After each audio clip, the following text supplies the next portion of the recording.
Dear students, आज के इस वीडियो में हमें माध्यमिक शिक्षा बोर्ड अजमेर द्वारा प्रकाशित मॉडल प्रश्न पत्र के बारे में समझेंगे, जो आपके बोर्ड परीक्षा 2021 में पूछा जाएगा, जिसमें हम विज्ञान विषय की बात करेंगे कि 10वीं क्लास का विज्ञान विषय का प्रश्न पत्र किस प्रकार से होगा, कितने प्रश्न होंगे, कितने कितने अंकों के होंगे और किस किस प्रकार के प्रश्न पूछे जाएंगे। ये एक प्रकार का मॉडल प्रश्न पत्र है, यानी कि आपकी बोर्ड परीक्षा में इसी प्रकार के प्रश्न आएंगे। कुछ बहुविकल्पिक यानी कि ऑब्जेक्टिव टाइप के, कुछ छोटे जिनका आंसर आपको एक या दो पंक्ति में लिखना है, कुछ खाली स्थान वाले जिन्हें अपन रिक्त स्थान कहते हैं, कुछ थोड़े बड़े प्रश्न और फिर निबंधात्मक और बड़े प्रश्न। ठीक है। और जैसा कि आप जानते हैं, आपकी बोर्ड परीक्षा में जो प्रश्न पत्र होगा वो 80 अंक का होगा। 20 अंक आपके यहाँ से भेजे जाएंगे और जो समय होगा वो 3.25 घंटे का होगा, यानी कि 3 घंटे और 15 मिनट आपको दिए जाएंगे। तो यहाँ सबसे पहले कुछ निर्देश दिए गए हैं, वो आपको थोड़ा समझ लेने हैं कि सबसे पहले आपको अपना रोल नंबर लिखना है। पेपर के ऊपर भी रोल नंबर का एक कॉलम होता है। सभी प्रश्न करने अनिवार्य है। प्रत्येक प्रश्न का उत्तर उत्तर पुस्तिका में ही आपको लिखना है, जो आंसर शीट दी जाएगी। जिन प्रश्नों में आंतरिक खंड है उन सभी के उत्तर एक साथ लिखे हैं। आंतरिक खंड का मतलब जैसे प्रश्न नंबर 26 है तो उसमें आपको 1 2 3 नंबर ऐसे मिलेंगे, फिर अथवा में आएगा, फिर 1 2 3 ऐसे मिलेंगे। तो आपको उनमें से उनको सिस्टमेटिक करना है, एक साथ उत्तर लिखना है। ऐसा नहीं कि 26 में पहला प्रश्न का उत्तर आप एक बार लिखते हो, फिर आपने 28 का कर दिया, फिर 26 में दूसरा बाद में लिखते हो। ठीक है, उनको एक साथ ही करना होता है। और प्रश्न आपका जो है पेपर वो अंग्रेजी में और हिंदी में, ठीक है, दोनों भाषाओं में होगा।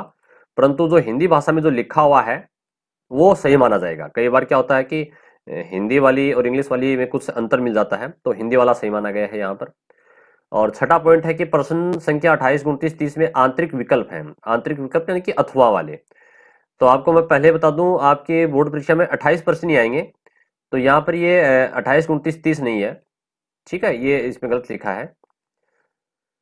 ये आपके होगा 26 27 और 28। ठीक है, जो प्रश्न लास्ट के जो प्रश्न होंगे ना, 26 नंबर 27 नंबर 28 नंबर, उनके अंदर आपको जैसे 26 का प्रश्न है उसमें 3 प्रश्न होंगे, 3 में से कोई भी एक करना होगा।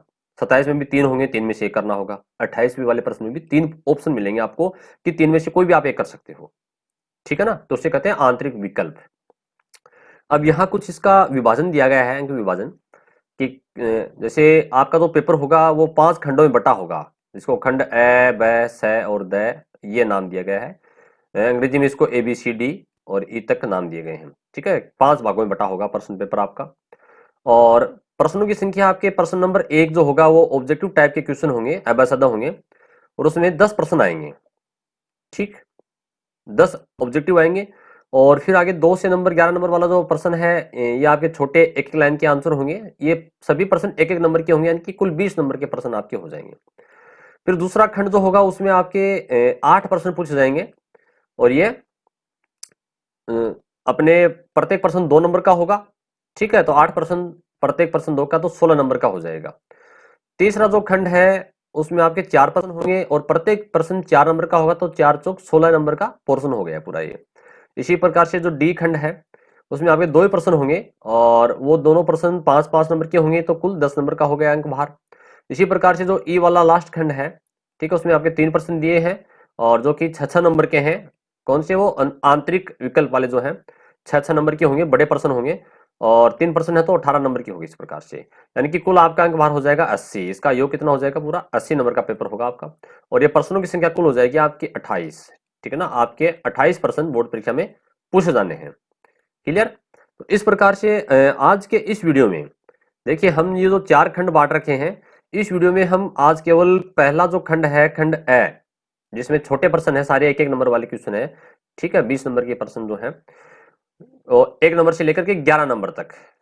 ठीक, जिसमें पहला क्वेश्चन ऑब्जेक्टिव है, दूसरा आगे फिर जो है उसमें एक एक लाइन वाले भी हैं, रिक्त स्थान वाले भी हैं, वो सारे आ जाएंगे। तो आज हम इस वीडियो में सिर्फ पहला खंड ही समझेंगे, क्योंकि काफी बड़ा पेपर है और जब बोर्ड परीक्षा में अपन इसको करते हैं तो 3.25 घंटे अपन को दिए गए हैं। तो यहाँ भी अपन इतना लंबा एक साथ नहीं कर पाएंगे, इसलिए मैंने एक एक खंड के अपन अलग अलग वीडियो बनाएंगे। तो पहले अपन चलिए शुरुआत करते हैं आज अपने इस पहले खंड से।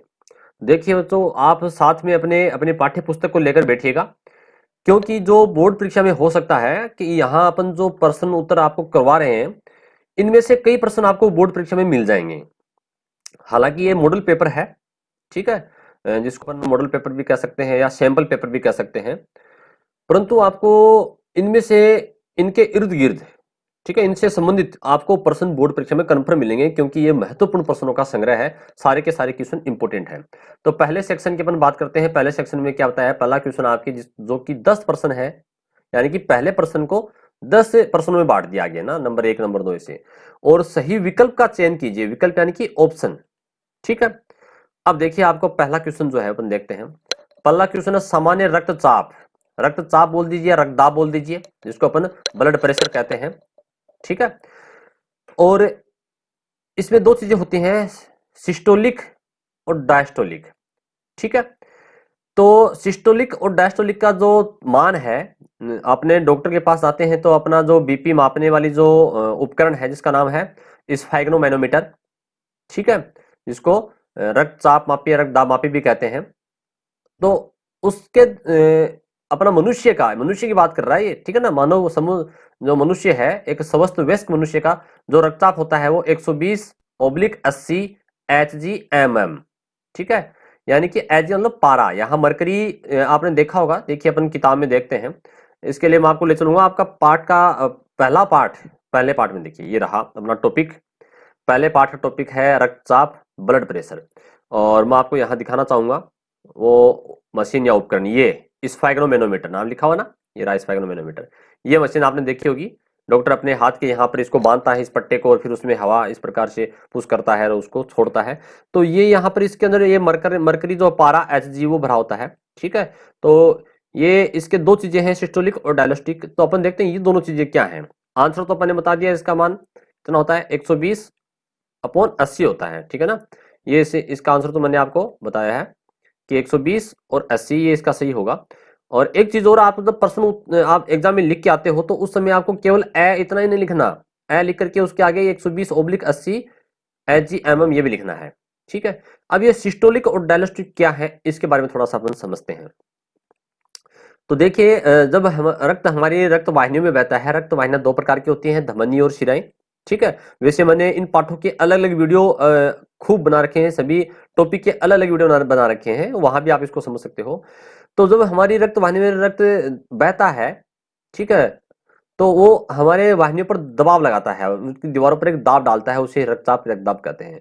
और मुख्य रूप से जो रक्तदाब मापते हैं वो धमनियों का मापते हैं, किसका मापते हैं, धमनी का मापते हैं। अब देखिए ये बता रहा है किसी व्यक्ति का रक्तचाप सिस्टोलिक डायलिस्टिक रक्तचाप के रूप में व्यक्त किया जाता है 120/80 होता है। सिस्टोलिक का मतलब क्या होता है, यानी ऊपर की संख्या 120, कई इसको बट्टा भी कहते हैं, 120/80, ठीक है ना। तो ऊपर की संख्या, इसको ऊपर की संख्या माना गया, इसको नीचे की संख्या माना गया है।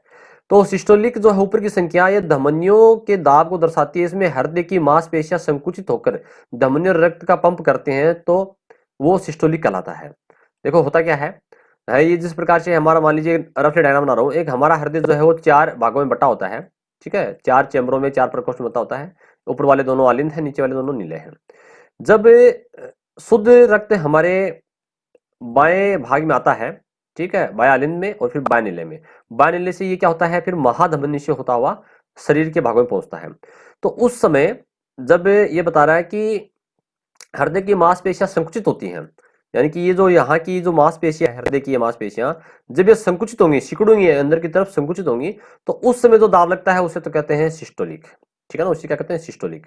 आगे लिखा है डायलिस्टिक का मतलब क्या है, रक्तचाप अर्थात नीचे वाली संख्या यानी कि 80, ठीक, संख्या धमनियों में उस दाब को दर्शाती है जब संकुचन के बाद हृदय की मांसपेशियां शिथिल होती हैं, यानी कि वापस से हृदय एक बार अंदर की तरफ संकुचित हो गया, फिर ये बाहर की तरफ फैलता है, यानी कि शिथिल होता है। उस समय इस महाधमनी में जो दाब होगा, ठीक है, अपने हाथ में जो बाजू है वहां जो धमनी है उसका दाब होगा, वो डायलिस्टिक कहलाएगा, ठीक है। तो हृदय के संकुचन के समय जब धमनी में दाब होता है तो उसे सिस्टोलिक कहते हैं, और हृदय की शिथिलन के समय जो धमनी दाब होता है वो डायलिस्टिक कहलाता है। क्लियर? तो 120 सिस्टोलिक, 80 डायलिस्टिक दाब है। इस प्रकार से इसको अपन समझते हैं। चलिए फिर आगे देखते हैं, अगले क्वेश्चन पे आते हैं अपन। अगला क्वेश्चन है, विटामिन सी का रासायनिक नाम है। देखो पहले ही पार्ट में विटामिन की पहले पेज पर ही एक टेबल दी गई है, और बोर्ड परीक्षा में इनमें से कोई ना कोई एक जरूर पूछा जाएगा। ठीक है, मैं आपको लिए चलता हूं अपने पहले पार्ट के अंदर ही, जो सबसे पहले इसकी टेबल जो दी गई है वहां अपन समझते हैं इसको। ये रहा देखो विटामिन के बारे में। ठीक है, तो आपके एग्जाम में कोई भी विटामिन का प्रश्न आ सकता है। विटामिन ए जो है, विटामिन बी, इनकी कमी से होने वाले रोग, ये भी इंपॉर्टेंट है। तो अपना प्रश्न जो है मैं प्रश्न पे आता हूँ डायरेक्ट, कि विटामिन सी जो है, विटामिन सी का रासायनिक नाम क्या है? एस्कॉर्बिक अम्ल। एस्कॉर्बिक एसिड बोल दीजिए या अम्ल बोल दीजिए। देखो अम्ल यानी कि खट्टा खट्टा पदार्थ, और विटामिन सी होता है अपने खट्टे फलों के अंदर। ठीक है, जैसे आंवला है, संतरा है, मौसमी है, नींबू, उनमें होता है। इसी कमी से स्कर्वी रोग होता है। तो ये सारी बातें आपको समझ लेनी है, क्योंकि इससे संबंधित प्रश्न भी आ सकते हैं। और यहाँ पर बात कर रहे थे पर्सन की, तो पर्सन क्या था? विटामिन सी का रासायनिक नाम। तो विटामिन सी का रासायनिक नाम क्या है? एस्कॉर्बिक अम्ल इसका रासायनिक नाम है, यानी कि रसायन है, एक केमिकल है, पदार्थ है। चलिए फिर अपन देखते हैं क्वेश्चन नंबर 3। क्वेश्चन नंबर 3 है, आयोडीन की कमी से होने वाला रोग है। देखो आयोडीन जो एक प्रकार का खनिज है, हमारे भोजन में खनिज लवणों की आवश्यकता होती है। ये भी पहले पार्ट में दे रखा है कि खनिज लवण की कमी से कौन कौन से रोग होते हैं। तो देखिए आपको मैं यहाँ ले चलता हूँ खनिज कुपोषण। देखो ये हेडिंग रही खनिज कुपोषण वाली। ठीक है, इसमें कुछ लाइन यहाँ दी हुई है कि आयोडीन की कमी से थायराइड ग्रंथि की क्रिया मंद पड़ जाती है, जिससे गलगंड या घेंगा रोग होता है, यानी गला सूज जाता है, जिसको अंग्रेजी में गोइटर भी कहते हैं।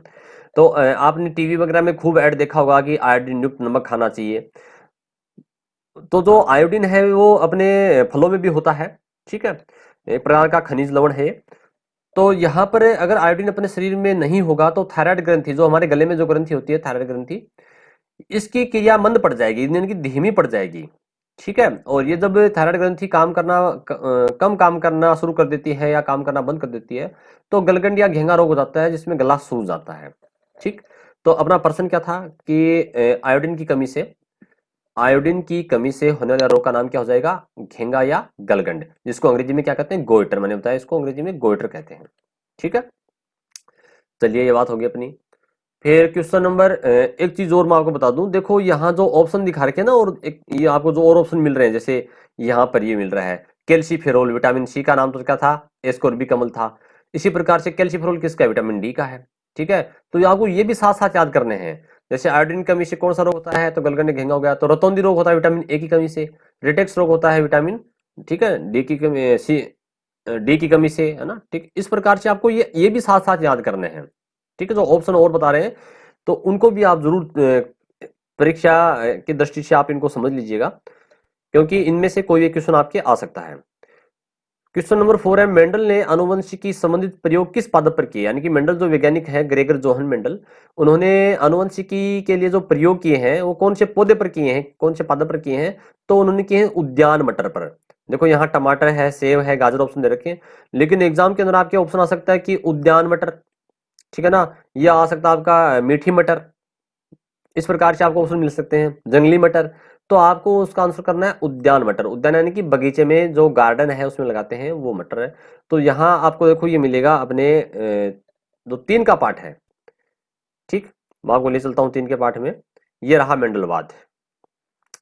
ठीक, ये रहे ग्रेगर जोहन मेंडल, और इनके द्वारा जो प्रयोग किया गया है वो मुख्य रूप से पौधे की बात कर रहे थे अपन, किस पे किया गया है? उद्यान मटर पे। ठीक है, तो अपन यहाँ इसको देखते हैं।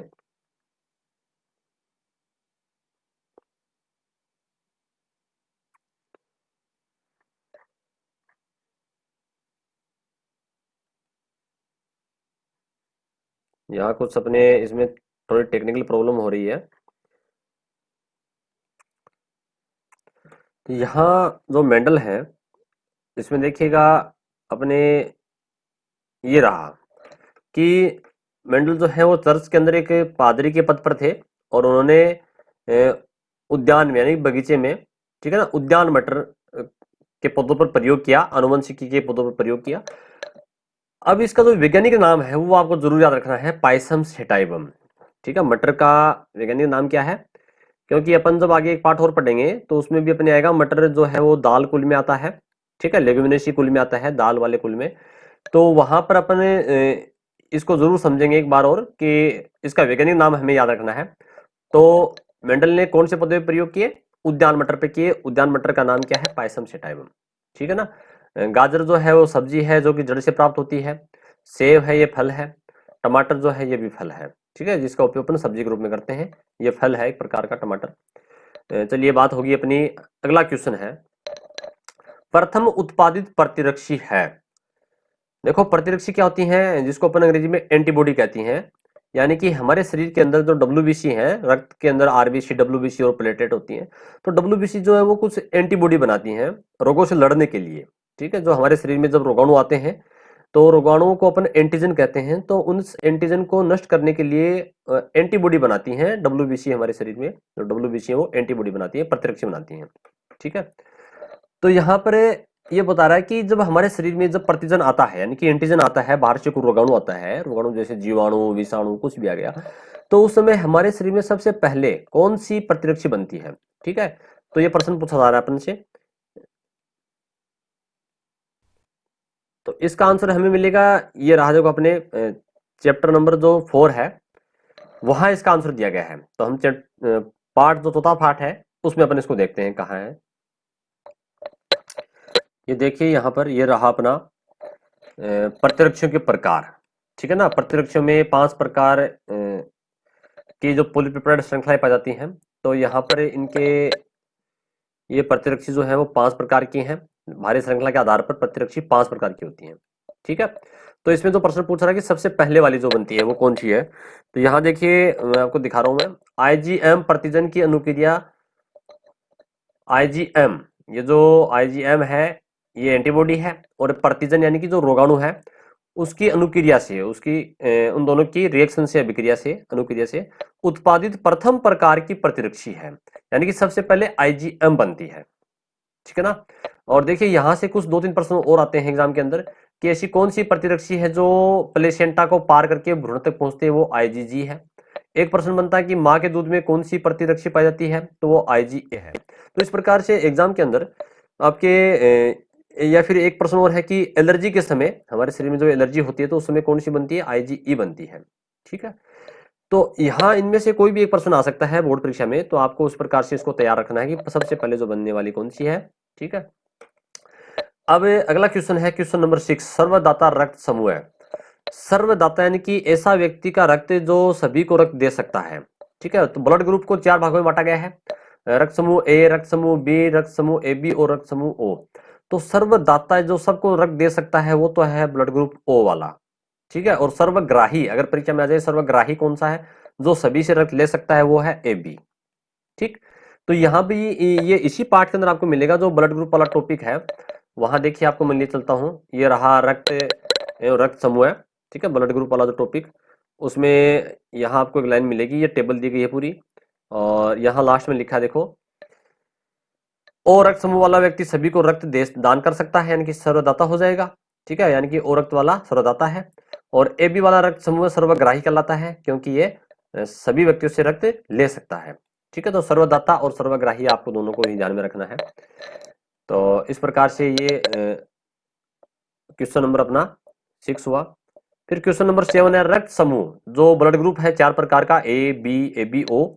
इसकी खोज किसने की थी? देखो, इसकी खोज वैज्ञानिक था कोरल लैंडस्टीनर। ठीक है ना, इसने इसकी खोज की थी, रक्त समूह के बारे में बताया था। तो ये भी इसी पार्ट के अंदर है। आपको मैं दिखाता हूँ, ये देखिएगा जो जहां पर अपना ये आया था कि रक्त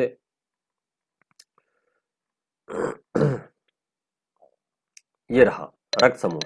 सर्वप्रथम वैज्ञानिक कोरल लैंडस्टीनर ने 1901 में रक्त का विभिन्न वर्गों में, समूहों में वर्गीकरण किया था, यानी कि इसको 4 भागों में इन्होंने बांटा था। तो इस प्रकार से हमने देखा कि ये जो प्रश्न है रक्त समूह वाला, ये भी इसी पार्ट में से है। और यहाँ फिर अपन चलते हैं अगले पार्ट, अगले क्वेश्चन की ओर।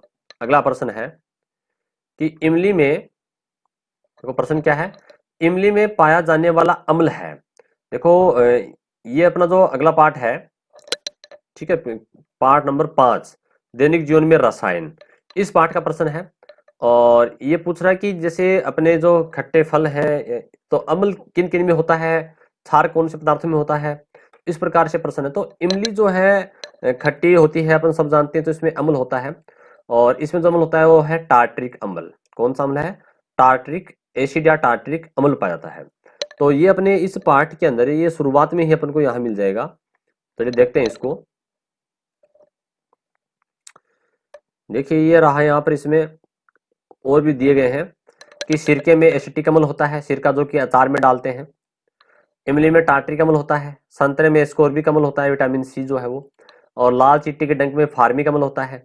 जठर रस यानी कि हमारा जो आमाशय है उसमें जो आमाशय रस या जठर रस बनता है उसमें हाइड्रोक्लोरिक अम्ल होता है।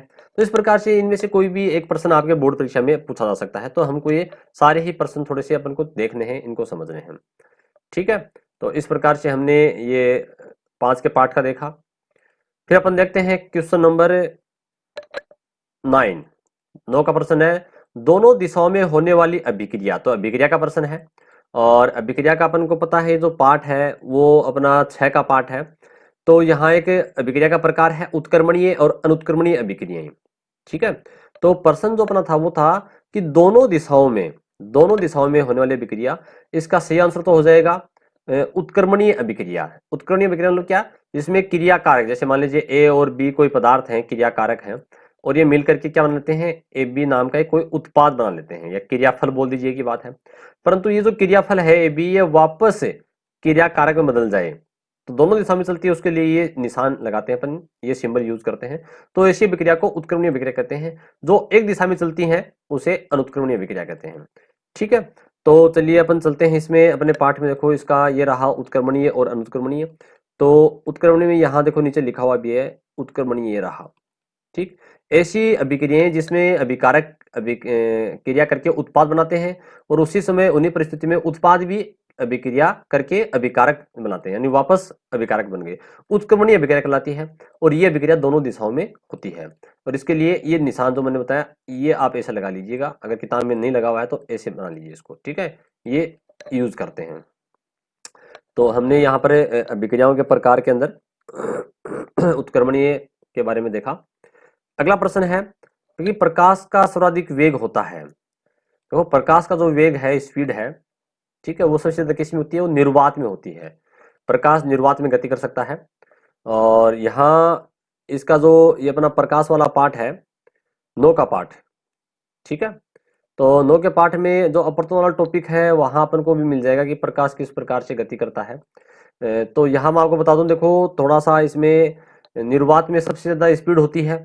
ठीक है, 3 × 10⁸ मीटर प्रति सेकंड, और उससे कम थोड़ी सी कांच में होती है। ठीक है, और उससे कम सॉरी पानी में होती है, उससे कम पानी में होती है, और उससे कम कांच में होती है। तो यहाँ पर अगर सही क्रम 4 पूछे जाए तो निर्वात में सबसे अधिक उसका वेग है, उसके बाद में गिल शरीर में थोड़ा कम हो जाएगा, पानी में कम हो जाएगा, और कांच में और भी कम हो जाएगा। तो आपको यहाँ पर सबसे ज्यादा वेग पूछ रहा है, तो निर्वात में सबसे ज्यादा इसकी स्पीड होती है।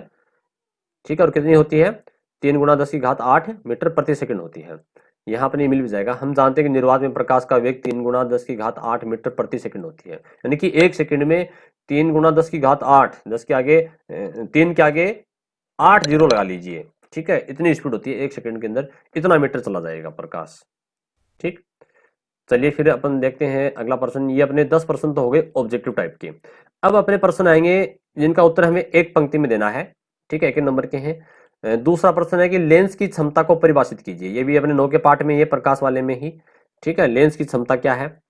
तो यहाँ जो लेंस वाला टॉपिक दे रखा है उसके सबसे लास्ट में मिलेगा आपको, अपन को लेंस की क्षमता। ठीक है ना, पावर ऑफ लेंस, लेंस की क्षमता या लेंस की शक्ति बोल दीजिए, एक ही बात है।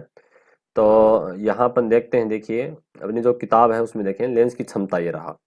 ठीक है, लेंस की क्षमता, पावर या लेंस की शक्ति। ठीक, तो लेंस की क्षमता या लेंस की शक्ति का मतलब क्या है? यानी कि लेंस से प्रकाश की किरणों को अभिसारित या अपसारित करने की क्षमता।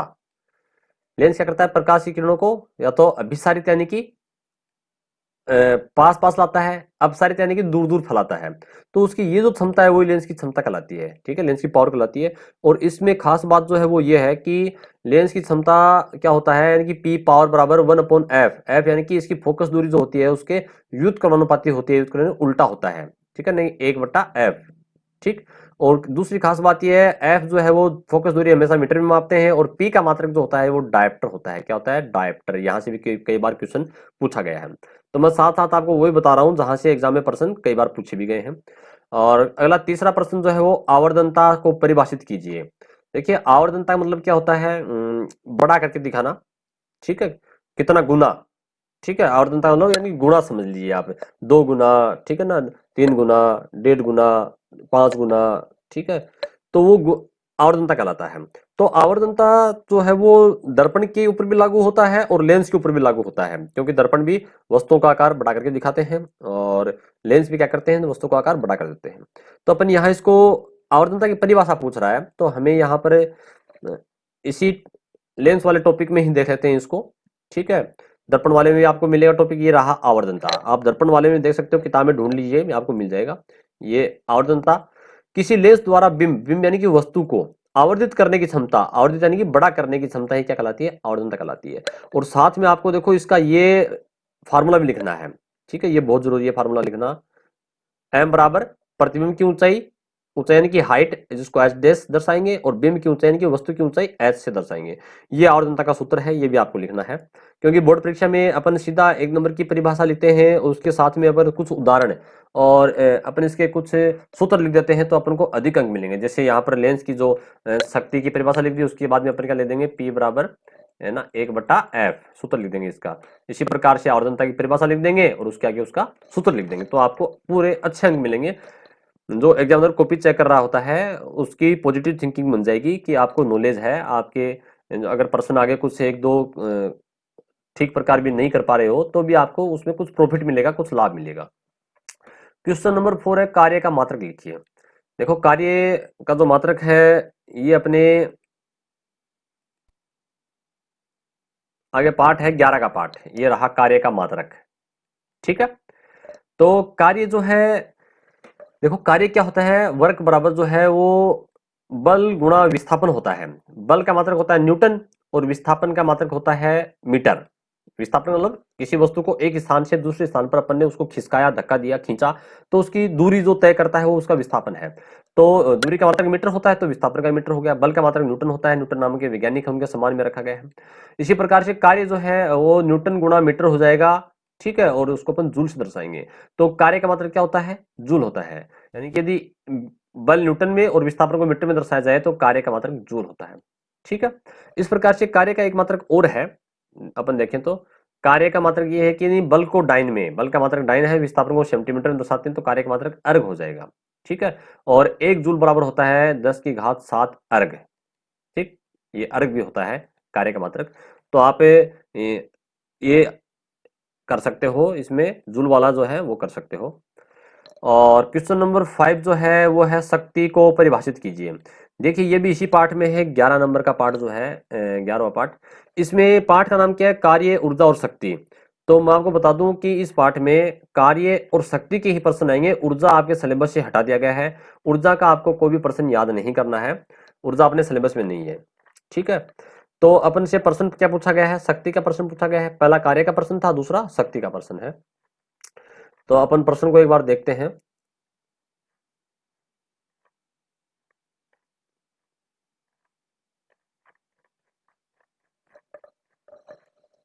ये रहा शक्ति यहां से। ठीक है, क्या प्रश्न है? शक्ति को परिभाषित कीजिए, यानी कि शक्ति की परिभाषा लिखनी है। ठीक, तो अपन देखें इसको, ये रहा शक्ति। ठीक, ये शक्ति के बारे में है और ये इसकी परिभाषा यहां पर है। वैज्ञानिक रूप से कार्य संपन्न करने की दर को शक्ति कहते हैं। कार्य करने की दर, दर का मतलब क्या होता है? रेट। ठीक है, यानी कि कितने समय में कितना कार्य किया गया, कितने समय में कितना कार्य किया गया। ठीक है, ये बट्टा, बट्टे को अपन क्या कहते हैं? दर कहते हैं। तो अपन को पता है शक्ति बराबर क्या हो जाएगा? कार्य बट्टा समय। ठीक है, और कार्य का अपन डब्ल्यू से वर्क, डब्ल्यू और टी मतलब टाइम, समय। तो कार्य का मात्रक होता है जूल, समय का मात्रक होता है सेकंड, तो इस प्रकार से जूल बटा सेकंड अपना ये इसका कार्य जो है इसकी परिभाषा बन जाती है। तो इस प्रकार से हम कार्य की परिभाषा लिखेंगे और इसका ये जो सूत्र है, ये सूत्र जरूर लिखेंगे, शक्ति की परिभाषा और शक्ति का ये सूत्र लिख देंगे अपन। ठीक, अगर सूत्र लिखते हैं तो अपन को अच्छे अंक हासिल हो जाएंगे, अच्छे अंक अपन ले सकते हैं। क्वेश्चन नंबर 6, छठा प्रश्न है, सरिस्का अभयारण्य किस जिले में स्थित है? तो देखिए ये भी अपना जो आगे जो पार्ट है 12 का पार्ट, ठीक है, वन्य जीव जो है संरक्षण वाले में, उसमें टॉपिक में अपन को मिलेगा कि राजस्थान में जो वन्य जीव अभयारण्य है और उनमें कौन कौन से वन्य जीव पाए जाते हैं। तो उसके लिए सरिस्का जो है, सरिस्का वन्य जीव अभयारण्य अलवर में स्थित है। कहाँ है? अलवर में। तो यहाँ ये जो टेबल में दिए गए इनमें से सारे इंपोर्टेंट है, कोई भी आपके एग्जाम में आ सकता है, तो आपको ये इनको सबको थोड़ा थोड़ा समझना है, पढ़ना है। तो सरिस्का अभयारण्य किस जिले में होगा? इसका आंसर हो जाएगा अलवर जिले में। अगला ही प्रश्न इसी टेबल से है, उड़न गिलहरी किस वन्य जीव अभयारण्य में पाई जाती है? तो देखिए उड़न गिलहरी जो है यहाँ अपन ये रहा सीता माता प्रतापगढ़, ठीक है ना, प्रतापगढ़। सीता माता तो है वो तो अभयारण्य का नाम है इसका, और प्रतापगढ़ जिले में है। यहाँ पर उड़न गिलहरी पाई जाती हैं, उड़ने वाली गिलहरी पाई जाती हैं। तो ये सारी ही चीजें इसमें मैंने बताया इंपॉर्टेंट है। तो इसी टेबल में से 2 प्रश्न आगे देखो, क्वेश्चन नंबर 6 और क्वेश्चन नंबर 7 दोनों यहीं से आ गए। और क्वेश्चन नंबर 8 जो है वो स्थानबद्ध प्रजाति किसे कहते हैं? ये अपन को 19 का जो पार्ट है जैव विविधता वाला उसमें मिलेगा। तो ये देखो ये रहा स्थानबद्ध प्रजातियां, यह बहुत इंपॉर्टेंट है, एग्जाम की दृष्टि से कई बार पूछा गया है। ऐसी प्रजातियां जो एक क्षेत्र विशेष में पाई जाती हैं, क्षेत्र विशेष यानी किसी एक स्थान पर, किसी एक विशेष जगह पर ही पाई जाती हैं, दूसरी जगह नहीं होती वो, अर्थात जिनका वितरण या विस्तार एक सीमित क्षेत्र में होता है, स्थानबद्ध प्रजातियां कहलाती हैं। यह तो हो गई इसकी परिभाषा, लेकिन आपको इसके एग्जाम्पल बहुत इंपॉर्टेंट है, यहां से भी क्वेश्चन आ सकते हैं। आपको एग्जाम्पल नहीं पूछा गया तो भी आपको इसका एग्जाम्पल लिखना है। जैसे लेमूर प्राणी मात्र मेडागास्कर द्वीप समूह द्वीप में ही पाया जाता है। द्वीप किसे कहते हैं? जो चारों तरफ से पानी से घिरा होता है, ठीक है, ऐसा स्थलीय भाग जो चारों तरफ से पानी से घिरा होता है उसे द्वीप कहते हैं, आइलैंड कहते हैं। इसी प्रकार से मेटासिकोया पादप केवल चीन की घाटी में मिलता है, ठीक है। नीलगिरी थार और मेकाका बंदर भारत के पश्चिमी घाट में ही पाए जाते हैं। ये प्रश्न भी बहुत इंपॉर्टेंट कई बार आया हुआ है। तो इस प्रकार से कौन से हो गए? स्थानबद्ध, यानी कि एक स्थान पर ही होते हैं, एक स्थान पर ही सीमित है। तो यहाँ पर देखो ये बंदर ये दिए भी गए हैं, नीलगिरी थार भी दिया गया है, ये रहा मकाका बंदर जो है ये बंदर भी दिया गया है। तो ये इंपॉर्टेंट प्रश्न भी बनता है इसका। फिर क्वेश्चन नंबर 9, 10, 11 ये आपके खालिस्तान है। बोर्ड परीक्षा में इसी प्रकार से आएंगे, प्रश्न नंबर 9 आगे खालिस्तानी आएगा, 10वां भी खालिस्तान आएगा, 11 का भी खालिस्तानी आएगा, ठीक है। तो ये जो पैटर्न दिया गया ना, पैटर्न यही रहेगा। तो क्वेश्चन नंबर अपन 9 देखते हैं, अंतरराष्ट्रीय जैव विविधता दिवस खालिस्तान को मनाया जाता है। तो देखिए ये जो प्रश्न है, मैं आपको हर पाठ के अंत में महत्वपूर्ण प्रश्न जो करवाता हूँ वो भी हर बार करवाता हूँ। पाठ के अंत में महत्वपूर्ण बिंदु दिए गए होते हैं, उन बिंदुओं के अंदर आपको इसका आंसर मिलेगा। देखिए यहाँ पर पाठ पढ़ते हैं तो पाठ में इसका आंसर कहीं नहीं है। अपने ये जो ये दिए गए महत्वपूर्ण बिंदु, पाठ पूरा होने पर जो महत्वपूर्ण बिंदु होते हैं उनके अंदर आपको मिलेगा। ये रहा, संयुक्त राष्ट्र द्वारा 22 मई को अंतर्राष्ट्रीय जैव विविधता दिवस घोषित किया गया है। कब है? 22 मई को। तो प्रश्न क्या था अपना, देखो प्रश्न को समझिएगा ध्यान से। अंतर्राष्ट्रीय जैव विविधता दिवस, अंतर्राष्ट्रीय जैव विविधता दिवस क्या आएगा? 22 मई को मनाया जाता है। क्या लिखना है इसको? 22 मई को। अब बोर्ड परीक्षा में आपको क्या करना है, केवल 22 मई लिखने से काम नहीं चलेगा, आपको ये पर उत्तर नंबर 9 लगा करके पूरा लिख दीजिएगा, और यहाँ 22 मई तो आपको लिखना है 22 मई, और इसको आप अंडरलाइन कर दीजिएगा यहाँ इतने को, ठीक है ना, 22 मई, क्योंकि आपने खालिस्तान, यहाँ ये खालिस्तान है इसको भर दिया, ठीक है। कई बच्चे क्या करते हैं 22 मई लिख दिया सीधा, बस 22 मई उत्तर लिख के छोड़ दिया, ठीक है, उत्तर नंबर 9 लगाया और 22 मई लिख के छोड़ दिया, ठीक है। हालांकि वो भी सही है, गलत नहीं है, परंतु अगर आप ठीक प्रकार से इसे करते हो, उत्तर नंबर 9 लगा करके अंतर्राष्ट्रीय जैव विविधता दिवस 22 मई को मनाया जाता है, इसको यहाँ अंडरलाइन कर दो कि खालिस्तान की पूर्ति मैंने कर दी है, 22 मई यहाँ इसका आंसर हो जाएगा। फिर क्वेश्चन नंबर 10 जो है वो है, भारत का राष्ट्रीय जलीय जीव, देखो अपने राष्ट्रीय पक्षी मोर है, ठीक है, राष्ट्रीय पुष्प कमल है, वैसे ही राष्ट्रीय जलीय जीव भी है, ठीक है। तो यहाँ अपने इसी पाठ में देखेंगे, इसी पाठ में जो गंगा नदी में पाई जाने वाली डॉल्फिन मछली है उसको राष्ट्रीय जलीय जीव घोषित किया गया है। उसका अपन आप चित्र भी देखेंगे अपन, ताकि आपको ये रहा, देखो कितना अच्छा डायग्राम आप देख पा रहे हैं, किताब में है। गांगे डॉल्फिन, गांगे यानी कि गंगा नदी में पाई जाने वाली डॉल्फिन, डॉल्फिन मछली ऐसी होती है। तो यहाँ देखो लिखा हुआ है कि आप जानते हैं हमारा राष्ट्रीय जलीय जीव नेशनल वाटर एनिमल जो है वो कौन सा है? 2009 में गांगे डॉल्फिन को भारत का राष्ट्रीय जलीय जीव घोषित किया गया है। ठीक है, और डॉल्फिन का नदी जो पारिस्थितिक तंत्र में वही महत्व है जो जंगल में बाघ, जिस प्रकार से जंगल में बाघ होता है वैसे ही गंगा नदी में नदी की जो डॉल्फिन मछली है वैसा ही रोल अदा करती है। तो ये इसका आंसर अपन को मिल गया। तो अपन क्या लिख देंगे इसमें, गांगे डॉल्फिन। ठीक है ना, तो यहाँ पर इसको लिख देंगे। ठीक है, इसका आंसर। फिर प्रश्न नंबर 11, जो कि पहला जो अपना खंड था, जो अपन बात कर रहे थे कि A B C D E 5 खंडों में बटा हुआ है। पहले खंड के अंदर ये 11 का प्रश्न, लास्ट प्रश्न, जो कि एक नंबर के छोटे प्रश्न है, उसमें है जीव जंतुओं में पाई जाने वाली विभिन्नता, विषमता अथवा पारिस्थितिकी की जटिलता खालिस्तान कहलाती है। देखो ये परिभाषा है, और ये परिभाषा इसी पाठ है जो अपना 19 का पाठ अपन पढ़ रहे हैं। इस 19 के पाठ का नाम ही क्या, जैव विविधता, और ये परिभाषा जैव विविधता की है। और ये जैव विविधता की परिभाषा आपको कहाँ मिलेगी, देखो पाठ का पहला पेज आप निकालिएगा और उसमें आप नीचे आइएगा, ये रहा। संयुक्त राज्य अमेरिका द्वारा 1987 में प्रकाशित प्रौद्योगिकी आकलन रिपोर्ट के अनुसार जैव विविधता को निम्नलिखित प्रकार से परिभाषित किया गया है। यानी कि एक अमेरिका के द्वारा प्रकाशित रिपोर्ट ने जैव विविधता की डेफिनेशन क्या दी है, परिभाषा ये दी है कि जीव जंतुओं में पाई जाने वाली विभिन्नता, विषमता और पारिस्थितिकी जटिलता को जैव विविधता कहलाती है, जैव विविधता कहते हैं।